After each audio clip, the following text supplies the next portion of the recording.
Welcome to a new review. Today we're going to take a look at the Ursarctic/bearcti archetype. This is a new archetype going to be released for us in, I believe, the middle of April in this booster set called Ancient Guardians. And they're a very interesting, synchro archetype because they're the closest thing that we can get ever to Dark Synchro. Now, I'm going to mention this before we begin, that there is still one card missing from the cards revealed yet for the archetype, so there is one card that I will not be able to review because it's not out yet, or at least for the public, but I am going to cover it in the future in, a later video down the line when I'm going to look at an archetype that I already did that got new support. So do not worry about that, we will get to it when we'll get to it. But before we jump right into the review itself, I'm going to remind you the usual thing that subscriber day, keep the depression away, and we are so close to 2,000, we're just 20 subs away, which is absolutely crazy. So if you want to help the channel, see us finally get to 2,000, I do have something maybe planned for that, so the sooner we'll get there, the sooner I'll be able to deal with it. And essentially every time I see the numbers grow, I also want to make better videos. So, if you want to see more videos like this, it will be muchly appreciated. But without further ado, let's jump right into the review itself. Alright, so to start the review off, let's get started with the main deck monsters. And for this particular review, I'm actually going to hold it a little bit differently, or talk about it differently, because all of the 6 main deck monsters share a similar effect, which I think we should go over before, and then I'm going to talk about all of their effects individually. So the effect that they all share is the effect that says, as a quick effect, during the main phase, you get to basically tribute another level 7 or higher monster in your hand, so you activate their effect in hand, you tribute another one, and then you get to special summon the card that activated the effect out of your hand. But for the rest of the turn, you're only locked to levels. Now, what is the idea of what this does is that you cannot summon Xyz and Links for the rest of the turn once you activate any of these cards' effects. But you are able to use these as quick effect, because some of the monsters actually like to be used as quick effects because they have some interruptions like effects. Now it is a little bit of a hefty cost because of the fact that you have to tribute another level 7 in your hand to even start plays, and some of these are essentially requiring you to have 3 or 4 monsters to even start plays, but you want, basically I will show at the end deck why you want to run some other engines to essentially use them a little bit later. The point is, these guys, that's their entire gimmick. You tribute cards from the hand, you special summon them, and then you gain their effects. And for the actual monsters themselves, as the 6 shows on screen, we have the top row, which is the defensive, searching, and, generic effects that are not tuners, they're level 7s, and the bottom row are the mechs that are the tuners, and basically need another Ursarctic monster in play to activate their effect when they're special summoned. But what all of them do individually? Well, the white bear from the top right is basically a Stratos. The black bear is retrieving from the graveyard, and the brown bear is supposed to be the special summoner from hand. That's pretty much what they do. As for the individual rankings for me, black bear is 3-star, white bear is 4 stars, and the brown bear is 2 stars. It should also be mentioned that Black Bear allow you to summon exactly the monsters that you send to the graveyard to activate his effect, because their effect is special summoning himself, then they open up another chain link for the effect that they have, that is, if this card is special summoned. So if you specifically do that, it's not part of the same effect. So you special summon them, you open up a new chain link, and then you can use their effect. So Black Bear can retrieve the monster that you send from your hand to the graveyard immediately back to your hand. So he's very good for that. And of course, white bear is a Stratos, so that's why he deserves a 4. And brown bear is only deserve a 2 because of the fact that he's not really the best sometimes, but he does help you swarm, so that's sometimes nice. And then for the bottom row, well, the bottom row is the more offensive ones. They're tuners, and all of them have their own individual effect. The white bear bot, I guess, is an MST. The black one is a Book of Moon, and the brown one is a DD Crow. And I think specifically out of all of them, the best one is definitely the black one, deserves 4 stars. Being a Book of Moon is useful during your turn or during the opponent's turn. It's just really good of an effect that always could come up, unless you're dealing with only links, which shouldn't be a problem, because you can always stop link plays before, so, it's very nice. And then you have the white bear, which deserves 3 stars. MST is nice. It's not the best thing in the world, but it still have a nice, very nice 2500, attacking. so it's very, very good. And then brown is the worst, going to get 1 star just because of the fact that, how should I say this? Oh yeah, Diddy Crow-like effect most of the time doesn't matter. You're still going to run him for the name though, and for the fact that he's very, very big, but I think compared to all the rest of them, Brown Bear is definitely the worst. But that's all the monsters. I'm going to go through their effects again. White Bear is Stratos, Black Bear is a Retriever from Graveyard, Brown Bear is Special Summon from hand, White Bot is MST, Black Bot is Book of Moon, and Brown Bot supposed to be DD Crow. So just to notify that again, that's what they do, and that does it for the monsters. They're very, very self-contained in their own effect. They're very, very straightforward in what they do. But in order to understand how the synchros work, we're actually going to jump right into the spell instead of just jumping right into the, synchro monsters, because the spells and traps essentially explain you a little bit better of how the archetypes works. And we're going to start off with Bearcti, or should I say Ursarctic Slider. And Ursarctic Slider is basically a monster reborn for Ursarctic monsters that either banished or in the graveyard. On top of that, the monster cannot attack and will be destroyed during the end phase. But that doesn't prevent it to activate its effect. Means that, for example, let's say you have white, you use it during your, your opponent's turn, you want to get a search, you activate this, and this is a quick effect, which is also a very, very nice benefit. You special summon it, you get the search, which is very, very nice because you are not going to attack anyway. So I'm going to give this one 4 stars just because of the fact that this is a very, very nice effect. You are going to be locked for levels, but honestly, why do you really mind that? It's either going to be used as a not a hand trap, but an interruption during the opponent's turn, which could be a thing, or just being a nice monster reborn to help you extend that after you locked yourself anyway, so it shouldn't be so much of a problem. So Bearcti Slider, in my opinion, or Ursarctic Slider, however you would like to call it, is very, very good. Then we have the field spell of the archetype, which is Big Dipper. And Big Dipper is a very interesting field spell. It can be searched by the synchro, which we'll get to it. But the entire idea of this one is that as a soft once per turn, means that if you have multiple copies of this, you can kind of switch them around and use this, but it's mostly highly unlikely. Still very, very good, but the point is the effect says that if you would tribute a monster to activate the effect of an Ursarctic monster, you can banish 1 level 7 or higher Ursarctic monster from your graveyard instead. So let's say you're trying to summon a level 7, you used him, then you want to activate the effect for like a level 8 out of your hand, but you don't have another monster or something like that, or something that you want to use. You can use this card effect to banish said monster and from the graveyard, the one that you used before, and then special summon the level 8 tuner and essentially go off from there, which is very, very cool because it's just giving you the ability to, continue extending if you don't have the ability to. On top of that, it's also have the ability to, every time that the monster is special summoned, you put 1 counter on it.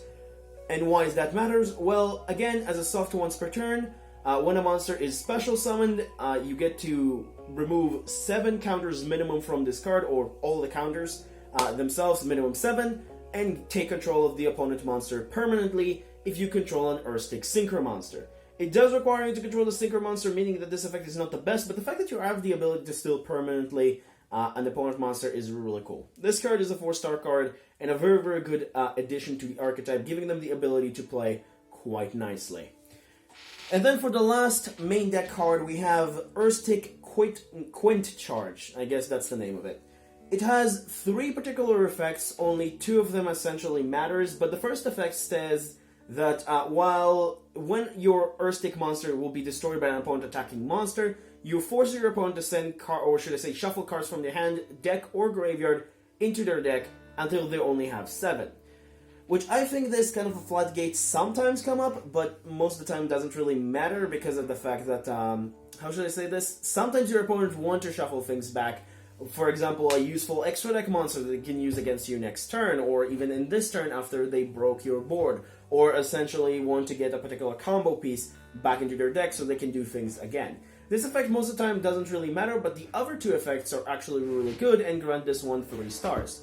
The first effect, and both of these effects, you can only use 1 of them per turn, and you pay 700 life points before, but the first effect allowing you to add 1 monster of the archetype back to your hand. That includes also extra deck monsters, so you have the ability to recycle them back to the extra deck, which is really cool. And the other effect is the one that I think is the better one, because it's allowing you to use one of your synchros in a very, very cool way.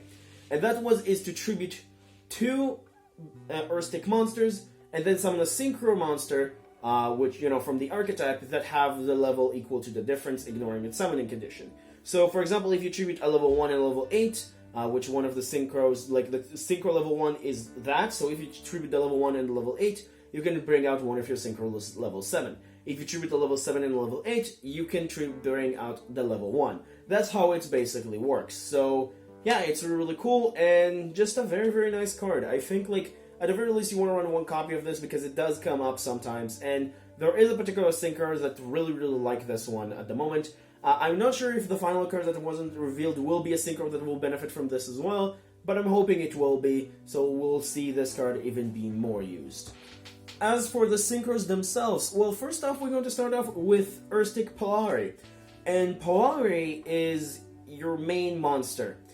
Now, one thing I should note about this one, and note about all of the, Ursarctic synchros, is that you have to tribute one tuner and non-tuner with their summoning condition, of course, written on the text, but that doesn't count as a synchro summoning.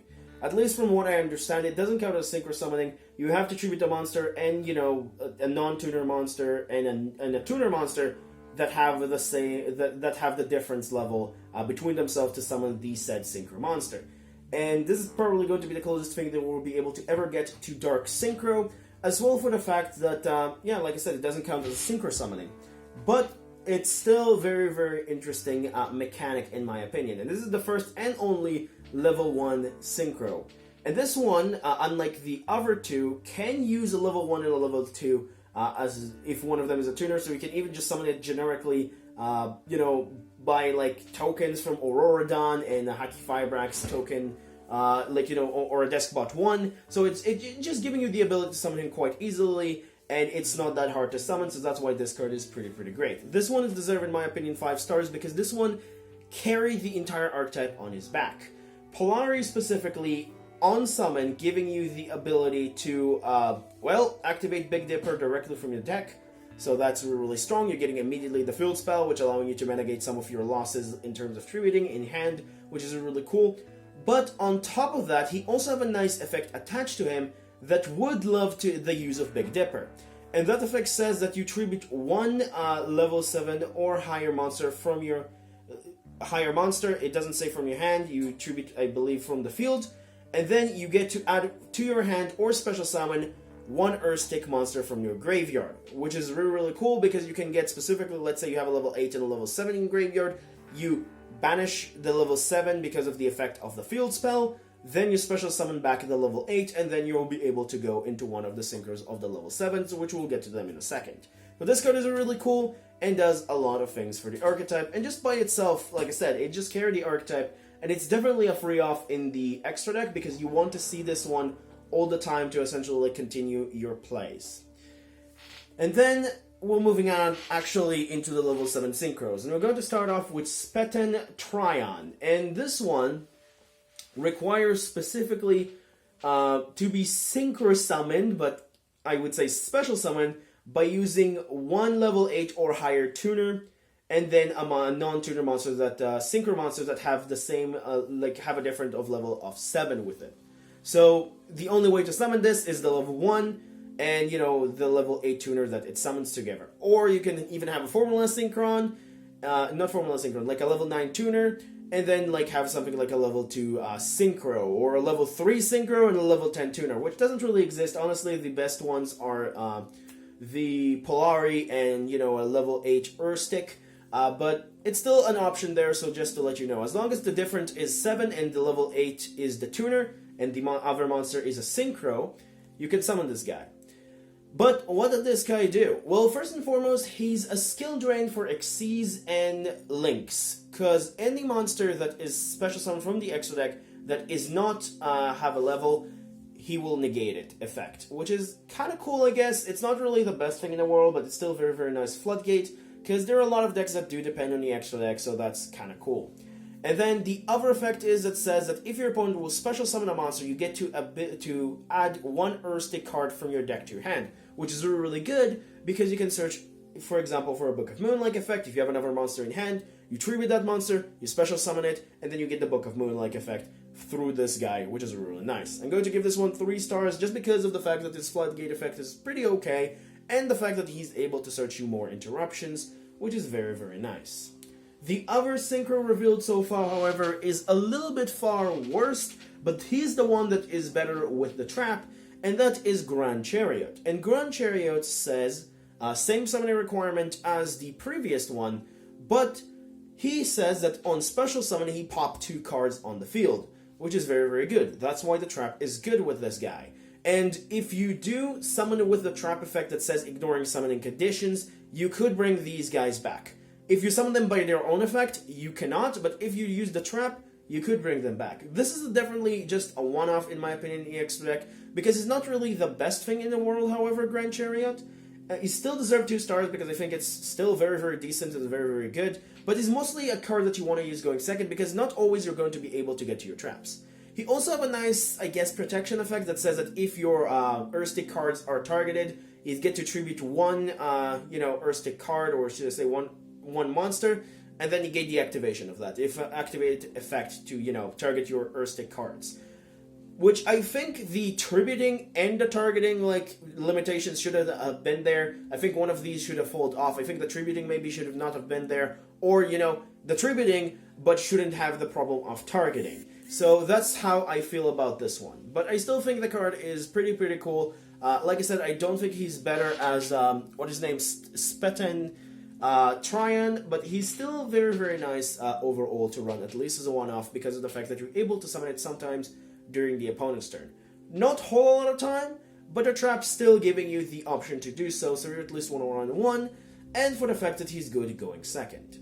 But that's pretty much does it for all the Ursarctic related cards. We're still missing one card like I mentioned before, but what do I think about these guys? So these guys are interesting, let's just say that. These guys have a very, very unique mechanic that I'm hoping will come back more into the future, and they are not going to be the only ones, and Konami are going to use them as as a building, or should I say, the first prototype way for other archetypes of synchro that will use this mechanic, which will be kind of like dark synchro, I guess, as close as we can get it in the game, because this idea is really, really cool. I just think they're using these guys as prototype. They still need, in my opinion, to release for them better support, so I'm hoping they will be able to fix the holes in the near future and upcoming set after this archetype will be released. But overall, I like them. I don't think they're going to be really, really strong, but they do have the ability to be quite nice. And I'm going to show now a list from Lithium, which is the list that I found out to be the best overall in terms of how to play with the archetype for the moment. And that is playing a Mermaid-like package, or any package that's allowing you to go synchro, or should I say Haki Fibrax first, get the Deskbot 1, go into, Auroradon, and then use Auroradon effect to get the level 2 tokens, bringing out the Deskbot 1, and then use them to bring out Polari, and then start your plays. This is, in my opinion, the best list I could find, and that's how you should play the deck, in my opinion, at least for the start, until you'll find out a better list for suiting for yourself. But I think this one used the less of resources to essentially play, and shout out to Lithium again, because this list is pretty good. I think I like this one quite a bit. I would specifically make few changes, but I want to show his list because I thought this one was pretty nice. Overall. So if you essentially have the ability to talk with Lithium and tell him that I said that, I would appreciate it quite a bit. But anyway, that's pretty much does it for the video itself. Honestly, like I said, Ursarctic are kind of unique, and I would love to see more things like them in the future, because this is one of the most freshest ideas for an archetype that I've seen in a very, very long time, and I like this quite a bit. And yeah, that's pretty much does it for that. So hope you enjoyed. Don't forget to like, subscribe, and usual. And I'm probably going to do Warrock hopefully this week. If not so, I will do it earlier next week. If I will do Warrock this week, let me know in the comments down below what you want to see that recently was released that you want to see me talking about next, because there are a lot of really cool archetypes. But that's pretty much does it for me. See you in the next one. Bye-bye.